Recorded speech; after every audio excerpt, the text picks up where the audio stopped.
My name's Marcus. A few years ago, I bought a property in Northern California, just above Shasta Lake, up in the mountains, and I am here on the property working to get it ready to hopefully build a home. And we're going to be showing you some footage of a shed that I put a roof on. Today we're working on a shed. I've already started. I use mostly, if not all, recycled materials that I already had lying around. I put together a foundation here with pallets, and I had some leftover plywood, and I had some walls actually already made that I had used for a enclosure around my motorhome for the dog to, I had a little doggy door actually put on the side of the motorhome and a little place for the dog to come out.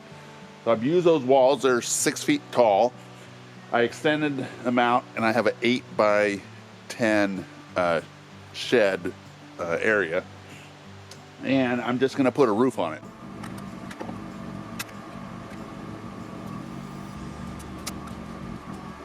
Roof I am building is a simple lean-to style, 8 feet by 12 feet, and I started by adding 2 feet to the right side of the wall.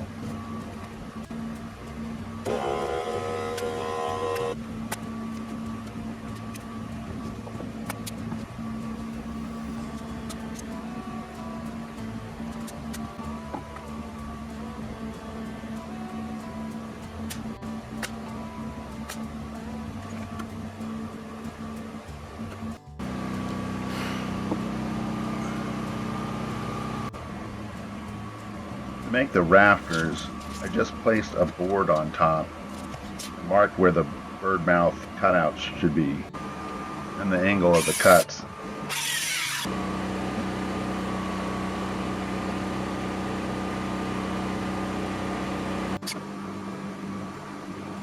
Once I knew it fit, I used it as a template to make the rest of the rafters.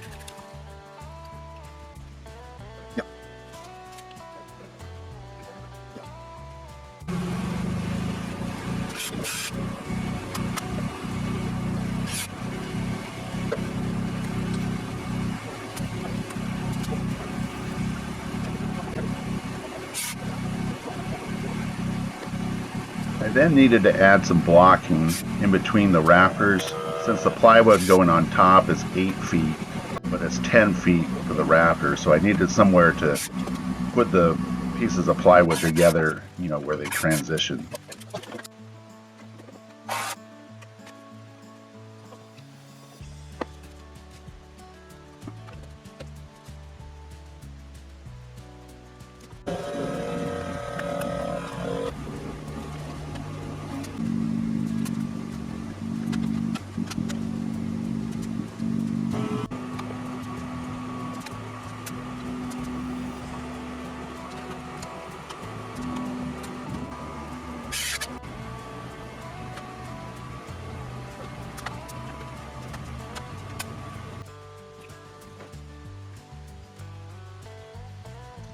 When I went to dry fit the plywood, I realized I had made a mistake in my measurements and forgotten to account for the width of the right fascia board, meaning the roof was slightly too wide.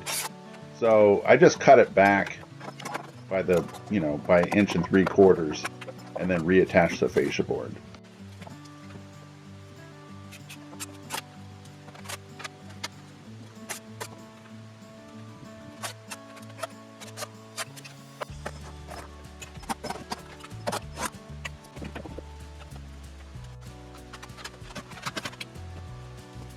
The plywood that I'm using, actually OSB, was given to me, it was leftover material from a roofing job.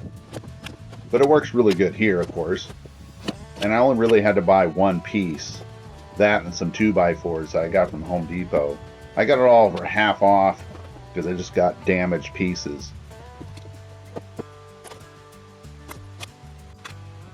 The reason that I didn't care too much is because this shed is just a temporary structure so that I can put stuff under storage and not have things getting wet during the winter. It'll be torn down after the main shop is built.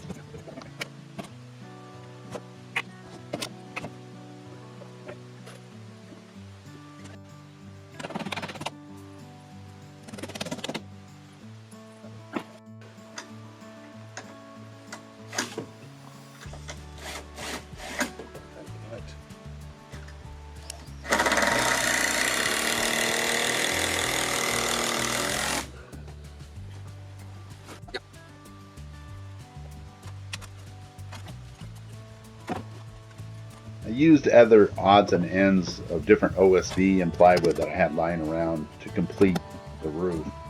And then I just simply cut off the excess. I found it easier just to nail it in and then just cut it off to match rather than trying to pre-cut each piece to perfectly fit.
After making sure that the metal roofing material lined up okay, I went ahead and added a fascia board to the left side of the roof. I didn't have a long enough piece, so I just spliced a 2x4 together, which you can see here worked really well. Again, this isn't anything that's going to be built to last, just to get me through the winter.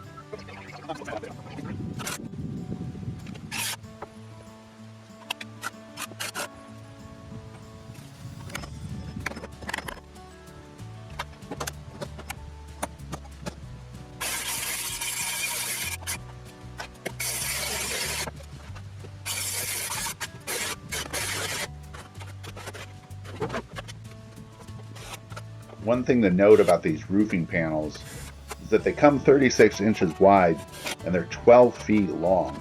They don't make 10 feet panels, at least not that I could find, which means I needed to go back and cut 2 feet off metal. Now what I should have done is cut the pieces before I put it up. As you can see, I had a really hard time trying the metal shears, and so what I did once I figured out that didn't work is I bought a metal, one of those like metal cutting attachments that attaches to my drill. It worked better, but it was still kind of a pain in the butt. So definitely should have cut the pieces before I put them up. It would have been a lot easier.